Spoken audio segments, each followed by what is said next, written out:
Today's topic is life process.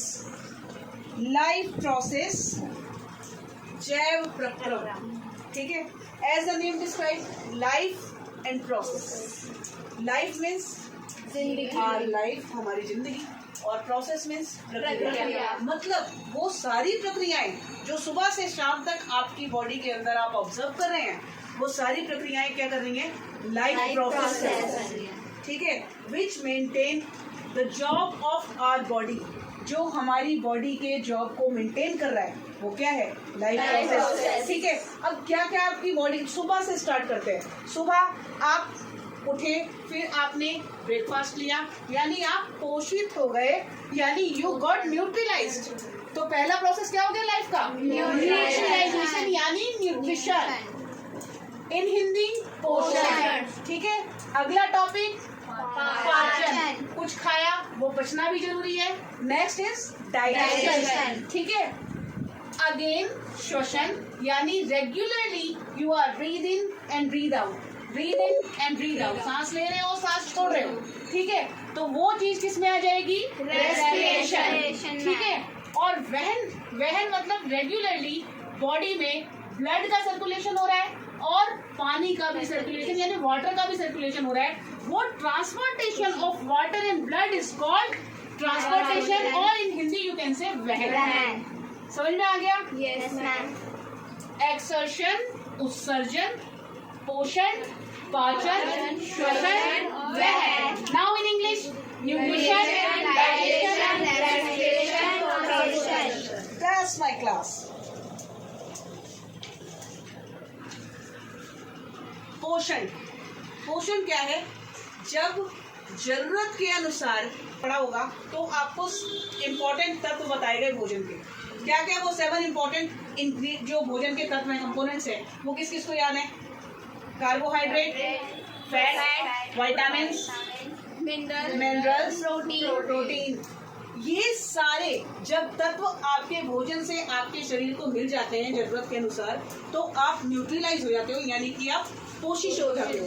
पर क्या सारे सजीवों में पोषण का स्तर यही है?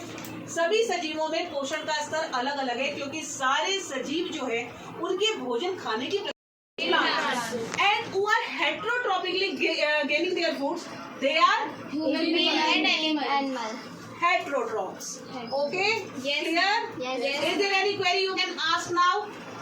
In हिंदी, अब हिंदी में बात कर ले. पोषण. पोषण 2 प्रकार का हो गया. स्वपोषी पोषण, पोषण. स्वपोषी पोषण कौन सा होता है? Very good. एग्जाम्पल बनाते जानवर. पौधे अपना भोजन स्वयं बना रहे हैं, लेकिन पौधे अपना भोजन स्वयं बना कैसे रहे हैं? हम तो देख नहीं रहे उनको बनाते हुए. अभी मैंने क्लास के स्टार्टिंग में बताया था कि they are not directly taking their foods, they are synthesising their food. वो अपना फूड डायरेक्टली नहीं ले रहे हैं, वो अपना फूड संश्लेषित कर रहे हैं. क्लोरोप्लास्ट और सूर्य के प्रकाश की उपस्थिति में उनका भोजन बनाती है. वो प्रक्रिया क्या कहलाती है? संश्लेषण कहलाती है. Means the process in which the leaves of the plants made their food by their own in the presence of sunlight by using carbon dioxide and water is called photosynthesis. ठीक है. अब ये green plant, but how did green, क्या ऐसा green है उसके अंदर जिसको हम इसे ग्रीन प्लांट कह रहे हैं? पौधे की पत्तियां हरी हैं. What is the name of green pigment? क्यों हरी है वो? क्योंकि उसमें क्लोरोप्लास्ट है. क्लोरोफिल है, क्योंकि उसके अंदर क्लोरोफिल है. क्या है उसके अंदर? Chlorophyll. Because there is a green pigment in the leaves of the plants, that's why the colour of the plant is green. और वो ग्रीन जो है, वो जो ग्रीनरी है उनकी, यानी कि क्लोरोफिल, वो उनके फूड को बनाने में बहुत. But you are not reading as per is using in your mind. आप अपने रेगुलरली आप उस चीजों को पढ़ रहे हो, लेकिन उसे हमें ऑब्जर्व भी करना है. आप रेगुलरली उसे ऑब्जर्व भी कर रहे हो. आप देख रहे हो पार्क सामने है, कितने सारे ग्रीन प्लांट्स हैं इसके अंदर, और खिले हुए ग्रीन प्लांट्स हैं. तो भाई, और कोई रेगुलरली कोई इसके अंदर पानी तो डाल नहीं रहा है, लेकिन इसके बावजूद खिले हुए ग्रीन प्लांट्स है, because they are synthesising their food. तो फूड फैक्ट्री कहाँ है इनकी? फूड फैक्ट्री में काम कौन कर रहा है? फूड फैक्ट्री में काम कर रही है इनकी पत्तियां. ठीक है. तो फूड फैक्ट्री में लेबर का काम कौन कर रहा है? इनकी पत्तियां. ठीक है. और फूड फैक्ट्री का है इनकी जड़ें, क्योंकि भोजन कहाँ बनाया जा रहा है?